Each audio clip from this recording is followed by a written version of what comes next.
उत्तर पुराण एकोन पंचाशतम पर्व 49वां पर्व। जिसका ज्ञान सामने रखे हुए समस्त पदार्थों को प्रकाशित करने के लिए दर्पण के समान है तथा जो सब प्रकार के पाखंडों के विस्तार को नष्ट करने वाले हैं, ऐसे संभवनाथ तीर्थंकर मेरा कल्याण करें।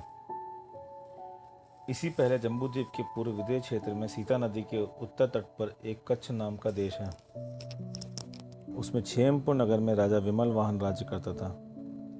जिसे निकट भविष्य में मोक्ष प्राप्त होने वाला, ऐसा वह राजा किसी कारण से शीघ्र ही विरक्त हो गया। वह विचार करने लगा कि इस संसार में वैराग्य के 3 कारण उपस्थित हैं। प्रथम तो यह जीव यमराज के दांतों के बीच में रहकर भी जीवित रहने की इच्छा करता है और मोह कर्म के उदय से उसके निकलने का उपाय नहीं सोचता। इसलिए इस अज्ञान अंधकार को धिक्कारो। वैराग्य का दूसरा कारण यह है कि इस जीव की आयु असंख्यात समय की ही है।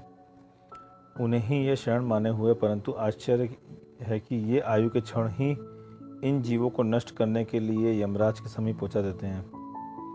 तीसरा कारण यह है कि ये जीव अभिलाषा रूपी धूप से संतप्त होकर विषय भोग रूपी किसी नदी के जीर्ण शीर्ण तट की छाया का आश्रय ले रहा है। सो यह आश्रय कुशलतापूर्वक उसकी रक्षा नहीं कर सकता। इत्यादि विचार करते हुए विमल वाहन राजा ने अपना राज्य विमल कीर्ति नाम के पुत्र के लिए देखे स्वयं प्रभ जिनेन्द्र की शिष्यता स्वीकार कर ली, अर्थात उनके पास दीक्षा धारण कर ली। 11 अंगों का जानकार होकर उनसे 16 कारण भावनाओं के द्वारा 3 लोकों में क्षोभ उत्पन्न करने वाला तीर्थंकर नाम का बंद किया। अंत में संन्यास की विधि से शरीर छोड़कर प्रथम ग्रहवेग के सुदर्शन विमान में बड़ी बड़ी रिद्धियों को धारण करने वाला अहमेंद्र हुआ। 33 सागर की उसकी आयु थी। 7 अंगुल ऊंचा उसका शरीर था। शुक्ल लेश्या थी। 11.5 मास में एक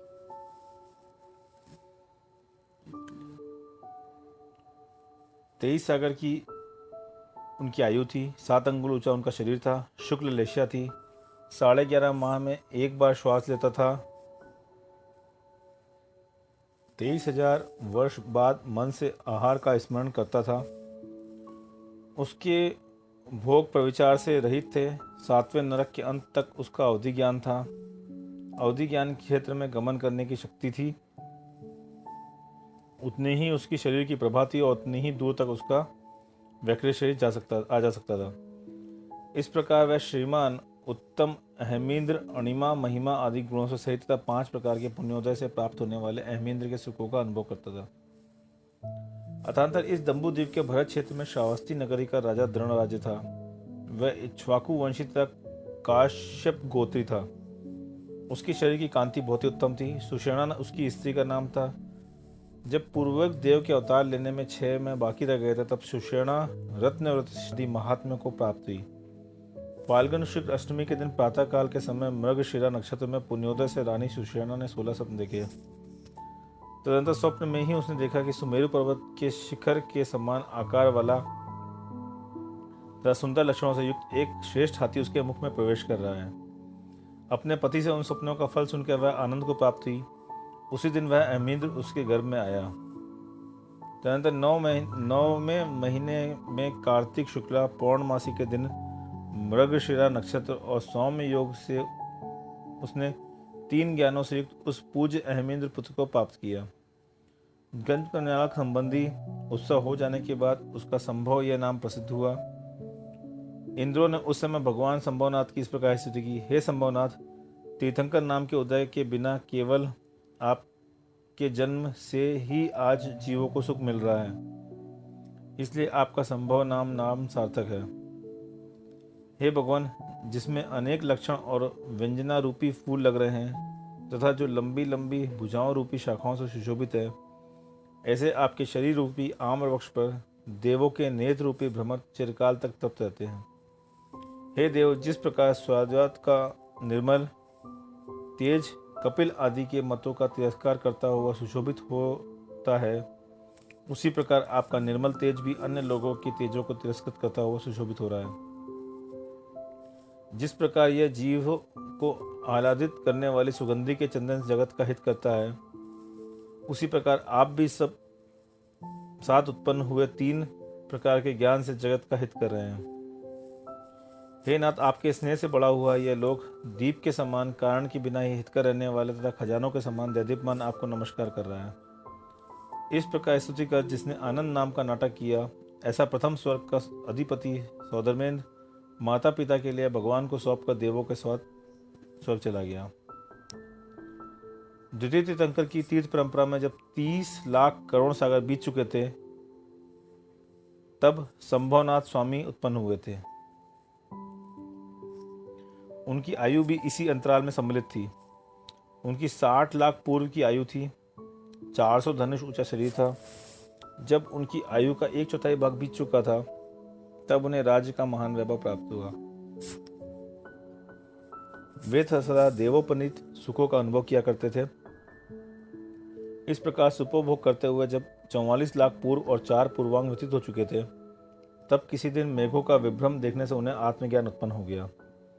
वे उसी समय विरक्त हो गए और संसार का अंत करने वाले श्री संभवनाथ स्वामी अपने मन में आयु आदि का इस प्रकार विचार करने लगे कि प्राणी के भीतर रहने वाला आयु कर्म ही यमराज है। अन्य बातों ने भूल से किसी दूसरे यमराज को बतलाया है। संसार के प्राणी इस रहस्य को नहीं जानते तथा अनंत बार यमराज के द्वारा मारे जाते हैं। यमराज इसी शरीर में रहकर इस शरीर को नष्ट करता है, फिर भी यह जीव की मुक्ता देखो, यह इसी शरीर में वास करता है। राग रूपी रसना में लीन हुआ यह जीव विष के समान नीरस विषयों को भी सरस मानकर सेवन करता है। इसलिए अनादिकाल से चले आए इस बुद्धि के विभ्रम को धिक्कार है। आत्मा, इंद्रिय, आयु और ईश पदार्थ के सन्निधान से यह संसार में सुख होता है, सो आत्मा का सन्निधान तो इस जीव के लिए सदा विद्यमान रहता है। फिर भी यह जीव क्यों नहीं जानता और क्यों नहीं इसका विचार करता? यह लक्ष्मी बिजली के चमक के समान कभी भी स्थिरता को प्राप्त नहीं होती, सो जीव इसकी इच्छा को छोड़ देता है। वही निर्मल सम्यक ज्ञान की किरणों से प्रकाशित मोक्ष लक्ष्मी को प्राप्त हो सकता है। इस प्रकार पदार्थ के सार को ग्रहण करने वाले संभवनाथ स्वामी की स्तुति कर लोकांतिक देव चले गए तथा भगवान भी अपने पुत्र के लिए राज्य देकर दीक्षा कल्याण का उत्सव करते हुए देवों द्वारा उठाई हुई सिद्धार्थ नाम की पालकी में सवार होकर नगर से बाहर निकले और सहेतुक वन में 1000 राजाओं के साथ संयम धारण कर लिया। दीक्षा लेते ही उन्हें मनपर्य ज्ञान प्राप्त हो गया। सुवर्ण के समान प्रभा को धारण करने वाले भगवान ने दूसरे दिन भिक्षा के हेतु श्रावस्ती नगर में प्रवेश किया। वहां कांचन जैसी कांति के धारक सुरेंद्र दत्त नामक राजा ने उन्हें पघा कर आहारदान दिया और जिसमें अनेक रत्न चमक रहे थे ऐसे पंचाश्चर्य प्राप्त किए। इस प्रकार शुद्ध बुद्धि के धारक भगवान संभवनाथ 14 वर्ष तक छद्मस अवस्था में मौन रहे। तदनंतर दीक्षा वन में पहुंच के शालमली वृक्ष के नीचे कार्तिक कृष्ण चतुर्थी के दिन जन्मकालीन मृगशीर नक्षत्र में शाम के वेला के समय का नियम लेके ध्यानारूढ़ हुए और 4 कातिया कर्म रूपी पार प्रकृतियों को नष्ट कर अनंत चतुष्टय को प्राप्त हुए।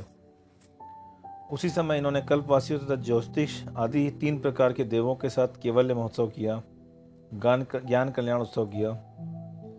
जिस प्रकार छोटे छोटे अन्य अनेक पर्वतों से घिरा हुआ सुमेरु पर्वत शोभित होता है, उसी प्रकार चारुशेन आदि 105 गणधरों से घिरे हुए भगवान संभवनाथ सुशोभित हो रहे थे।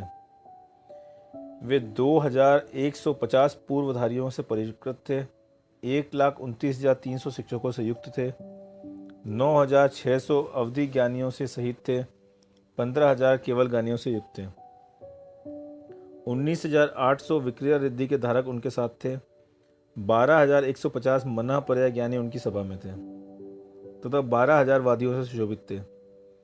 इस प्रकार वे सब मिला के 2 लाख मुनियों से अत्यंत शोभा पा रहे थे। धर्माया के को आदि लेकर 3,20,000 आरिकाएं थी, 3 लाख श्रावक थे, 5 लाख श्राविकाएं थी। अनंतानंद देव देवियां और संख्यात तिर्यंज उनकी स्तुति करते थे। इस प्रकार वे भगवान धर्म को धारण करने वाली 12 सभाओं के स्वामी थे। वे 34 अतिशय और 8 पातिहार्यों से के प्रभु थे। दिव्य ध्वनि रूप चांदनी के द्वारा सबको आह्लादित करते थे तथा नमस्कार करने वालों को सूर्य के समान प्रकाशित करते थे। भगवान संभवनाथ ने चंद्रमा को तिरस्कृत कर दिया था, क्योंकि चंद्रमा सुधि और वधि दोनों पक्षों में संचार करता है, परंतु भगवान शुद्ध अर्थात निर्दोष पक्ष में ही संचार करते थे। चंद्रमा दिन में लक्ष्मीहीन हो जाता है, परंतु भगवान मोक्ष लक्ष्मी से सहित थे। चंद्रमा कलंक सहित है, परंतु भगवान निष्कलंक निष्पाप थे। चंद्रमा सातंक राहु आदि के आक्रमण के भय से युक्त अथवा क्षय रोग से सहित है, परंतु भगवान निरातंक निर्भय और निरोग थे।